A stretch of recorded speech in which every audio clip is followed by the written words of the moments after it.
Hallelujah. Hallelujah. मैं प्रभु को धन्यवाद करता हूँ आज के दिन के लिए।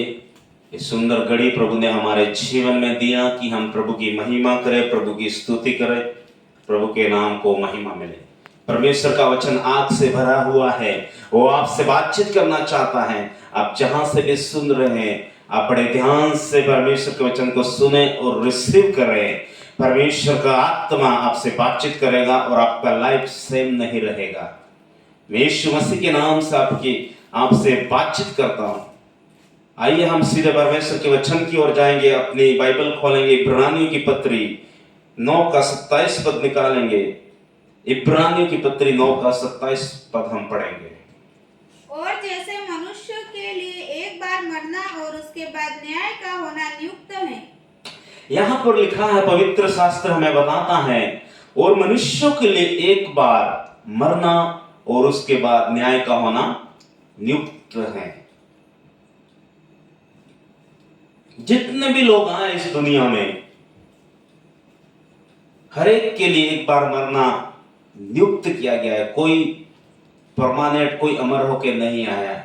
वचन बताता है साफ साफ हमें कि एक बार मरना और उसके बाद न्याय का होना नियुक्त है। तो मैं कुछ न्याय के बारे में हम कुछ बातें सीखेंगे, कुछ बातें जानेंगे पवित्र शास्त्र से कि जब न्याय किया जाएगा तो पवित्र बाइबल बताती है प्रत्येक जन उस ग्रेट व्हाइट थ्रोन के सामने खड़ा होगा। उस बड़े श्वेत सिंहासन का सामना करना पड़ेगा, बाइबल में बताती है। प्रकाशित वाक्य की पुस्तक में ऐसा बताया है कि क्या छोटे, क्या बड़े, क्या धनी, क्या अमीर, क्या गरीब, हर व्यक्ति न्याय आसन के सामने खड़े रहेंगे। आप जहां से भी सुन रहे हैं, आपको भी उस न्याय आसन का सामना करना पड़ेगा। तो मेरी इन बातों को बड़े ध्यान से सुनना कि परमेश्वर का आत्मा हमसे क्या बातचीत करना चाहता है।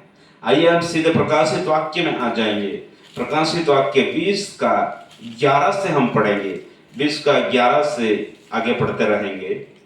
फिर मैंने एक बड़ा श्वेत सिंहासन और उसको जो उस पर बैठा हुआ है देखा। उसके सामने से पृथ्वी और आकाश भाग गए और उनके लिए जगह न मिली।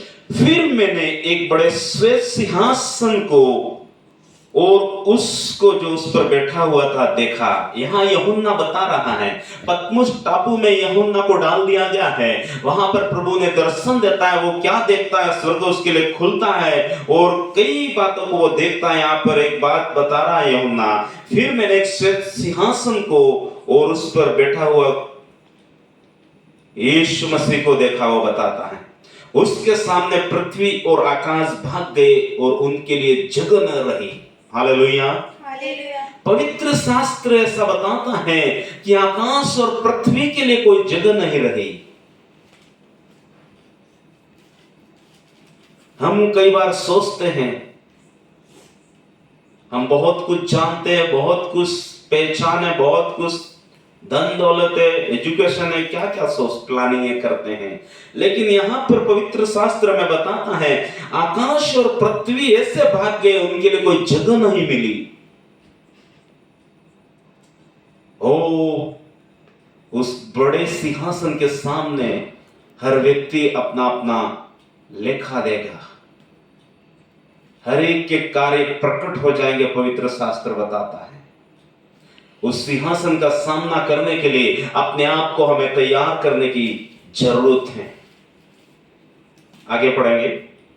फिर मैंने छोटे बड़े सब मरे हुओं को सिंहासन के सामने खड़े हुए देखा। फिर मैंने सब छोटे बड़े सब मरे हुओं को सिंहासन के सामने खड़े हुए देखा। और पुस्तकें खोली गई। और पुस्तकें खोली गई। और फिर एक और पुस्तक खोली गई। फिर एक और पुस्तक खोली गई, अर्थात जीवन की पुस्तक। जीवन की पुस्तक। और जैसा उन पुस्तकों में लिखा हुआ जैसा उन पुस्तकों में लिखा हुआ था, वैसे ही उनके कामों के अनुसार मरे हुओं का न्याय किया गया। वैसे ही उसके कामों के अनुसार मरे हुओं का न्याय किया गया। हालेलुया। हालेलुया। यहाँ पर बहुत सीरियस बात है, बड़े ध्यान से सुनने की जरूरत है। कई बार हमको डाउट रहता है, हम विश्वासी, हम सेवक हैं, हम प्रभु के बच्चे, हमारा न्याय नहीं होगा। लेकिन पवित्र शास्त्र बताता है न्याय हर एक का किया जाएगा।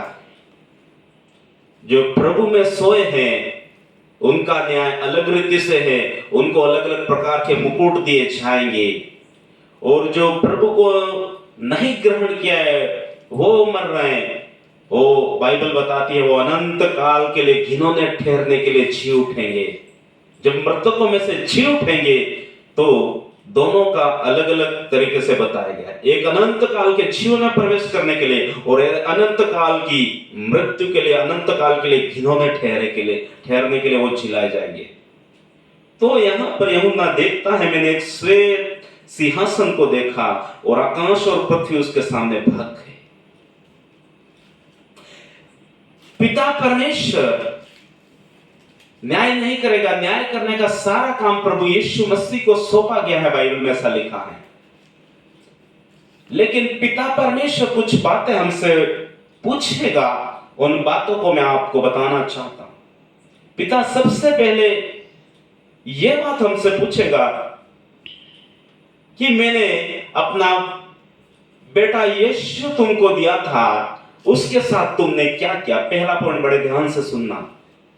परमेश्वर ये नहीं पूछेगा कि बेटा तूने खाना खाया, अच्छा मकान बनाया, कपड़े पहने, अच्छा डिग्री किया, अपने बाल बच्चों को पढ़ाया कि नहीं पढ़ाया, ये नहीं पूछेगा। पिता सबसे पहले